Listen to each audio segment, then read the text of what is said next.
USS شانيل ماروك. المكتب المركزي للأبحاث القضائية التابع للمديرية العامة لمراقبة التراب الوطني يعلن عن إحباط إحدى أكبر وأخطر عمليات تهريب المخدرات القوية أمس بسواحل مدينة الداخلة. عملية نوعية مشتركة مع الدرك البحري والبحرية الملكية المكلفة بمراقبة المياه الإقليمية. تعد هذه العملية من أكبر وأخطر عمليات إحباط تهريب المخدرات ببلادنا، فحسب بلاغ المكتب المركزي للأبحاث القضائية كانت شحنة مخدرات الكوكايين التي تم حجزها قادمة من إحدى دول أمريكا اللاتينية قبل أن يتم شحنها في عرض المياه الإقليمية تجاه سواحل مدينة الداخلة على متن قارب صيد.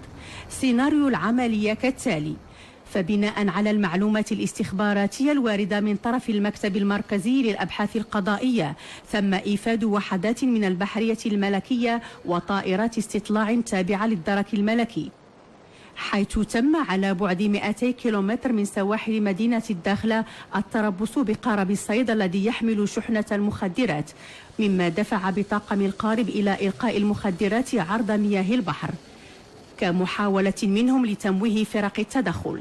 طاقم القارب لاد بعد ذلك بالفرار، وفي هذه الأثناء قامت وحدة تابعة للبحرية الملكية بجمع وحجز كمية المخدرات الملقاة، وبالموازاة قامت وحدة أخرى معززة بطائرة مراقبة ومروحية تابعة للدرك الملكي على متنها فرقة كوموندو وعناصر المكتب المركزي للأبحاث القضائية قاموا بمطاردة القارب وراكبيه.